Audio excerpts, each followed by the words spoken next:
GB বৈঠকের পরই যখন সাংবাদিক বৈঠক করেন মূলত আন্দোলনরত জুনিয়র চিকিৎসকরা স্পষ্ট করে তারা বলেছেন যে আজ সিজিও কমপ্লেক্স অভিযান করা হবে এবং ঠিক বেলা ৩টের সময় স্বাস্থ্য ভবন থেকে সিবিআই দপ্তর পর্যন্ত এই অভিযানের ডাক দেওয়া হয়েছে আজ দুপুর ঠিক ৩টে, যেখানে সিজিও কমপ্লেক্সে অভিযানের চিকিৎসকেরা এবং এই সিজিও কমপ্লেক্স অভিযানের পরই কার্যত স্বাস্থ্য ভবনের সামনে যে অবস্থান চলছিল সেই অবস্থান তুলে নেওয়ার কথাও জানিয়েছেন আন্দোলনরত জুনিয়র চিকিৎসকরা।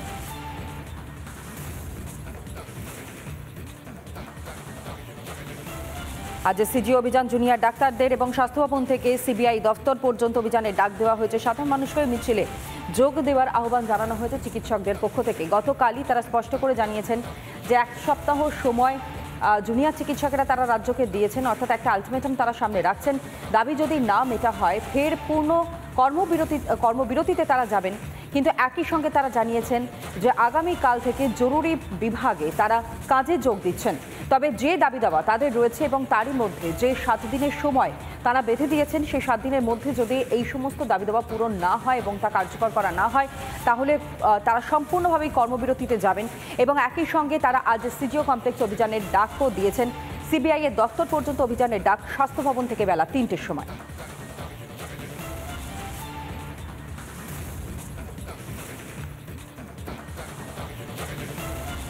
আর দিকে এবার রাজ্য মেডিকেল কাউন্সিল অভিযান সিনিয়র চিকিৎসকদের। স্বাস্থ্য দপ্তরের মতোই মেডিকেল কাউন্সিলও ভুরি ভুরি দুর্নীতির অভিযোগ চিকিৎসকদের। মেডিকেল কাউন্সিলে সেখানে স্মারকলিপি জমা দিলেন চিকিৎসকেরা।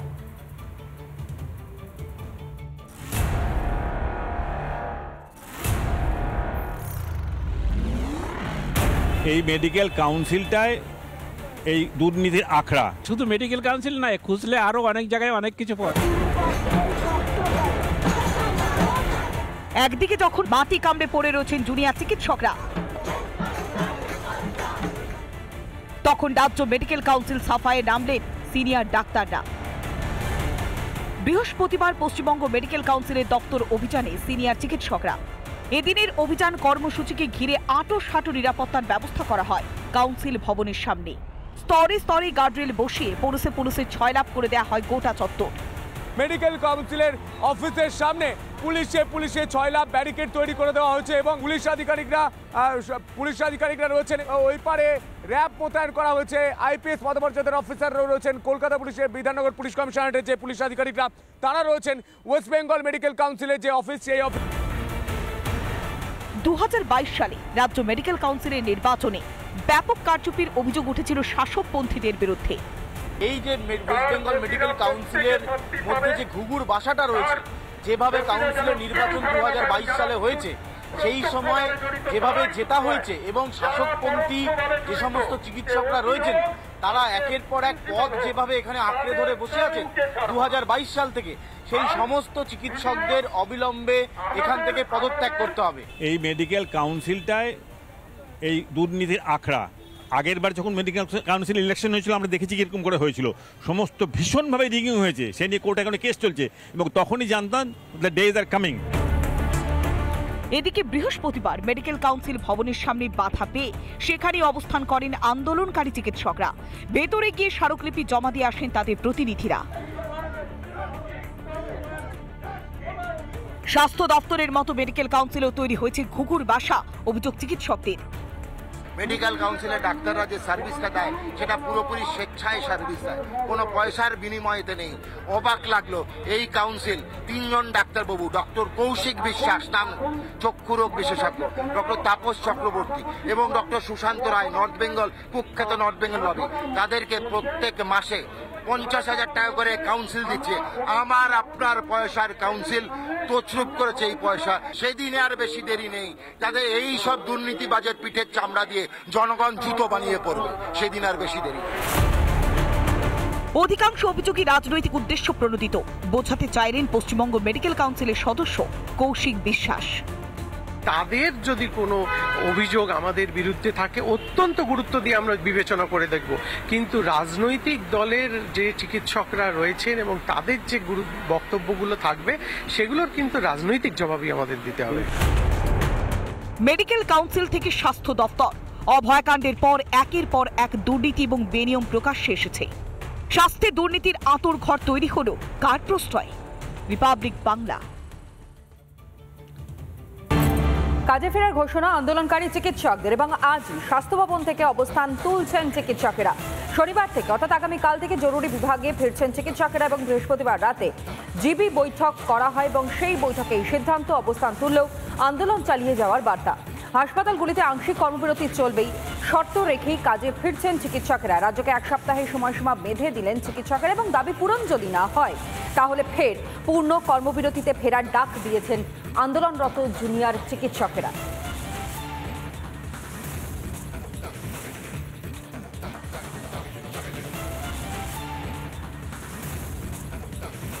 আন্দোলনরত জুনিয়র চিকিৎসক অনিকেত মাহাতো এবং একই সঙ্গে প্রতিবাদীরা তারা কি বলছেন শোনাই। অনিকেত, আপনারা স্বাস্থ্য ভবনের সামনে থেকে যে অবস্থান, সেই অবস্থান প্রত্যাহার করছেন, কিন্তু সত্যিই কি সেই আশ্বাসের জায়গাটা সম্পূর্ণভাবে পাওয়া যাচ্ছে যে রাজ্য সরকার প্রতিটা ক্ষেত্রে সদর্থক পদক্ষেপ নেবে?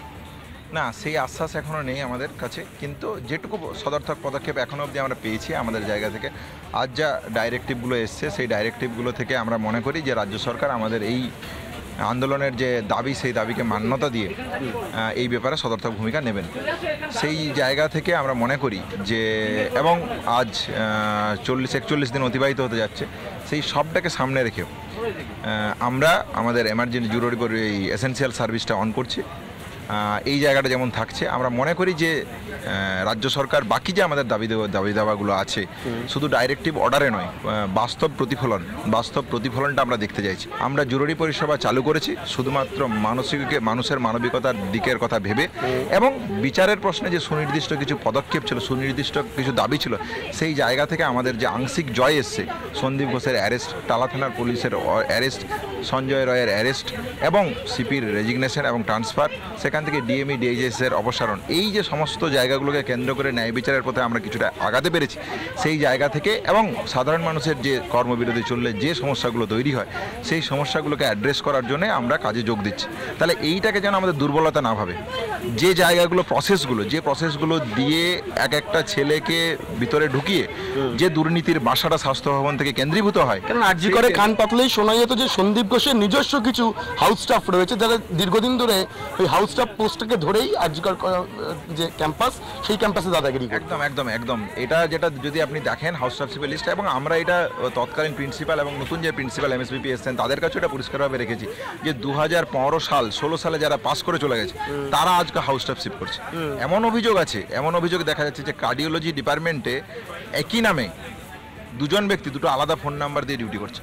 তাহলে এইগুলো হচ্ছে যে দুর্নীতির বাসা। আমরা মনে করি এই জায়গাগুলোকে সরাতে হবে। তোমরা রাজ্যকে 27শে সেপ্টেম্বর অবধি সময়সীমা দিচ্ছ পঞ্চম যে দাবি, সেই দাবিগুলো বাস্তবে ইমপ্লিমেন্ট করার জন্য, কিন্তু যদি তার মধ্যে সম্ভব না হয়, যে কোনো কারণে, এই হচ্ছে রাজ্যের সদিচ্ছার অভাব হোক কিংবা কোনো টেকনিক্যাল কারণ, সেক্ষেত্রে আন্দোলন কি হবে বা আন্দোলনের পরবর্তী রূপরেখা কি হতে পারে? আমি যেটা মনে করি, আন্দোলনের গভীরতাকে কেউ যদি ভেবে দেখে এবং আন্দোলনের যা স্পিরিট, আন্দোলনের যা ন্যায়সঙ্গতা, এবং সুপ্রিম কোর্টও আমাদের 4 নম্বর যে দাবি, সেই দাবিকে পুরোপুরি মান্যতা দিয়ে দিয়েছে এবং মনে করেছে যে এই দাবি জুনিয়র ডাক্তারদের একটা লেজিটমেট দাবি।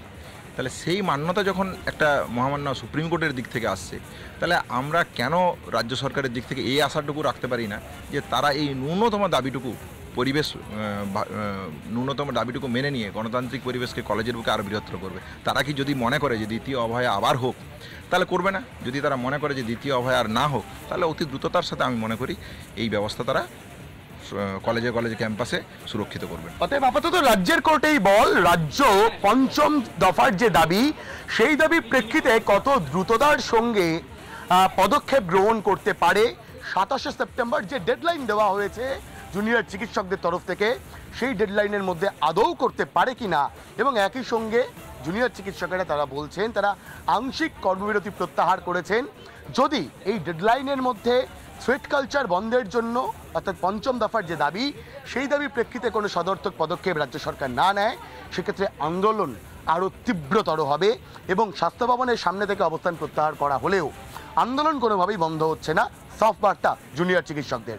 ভিডিও জার্নালিস্ট ওয়াসিম আমাদের সঙ্গে, ভাস্কর বসু, রিপাবলিক বাংলা, কলকাতা।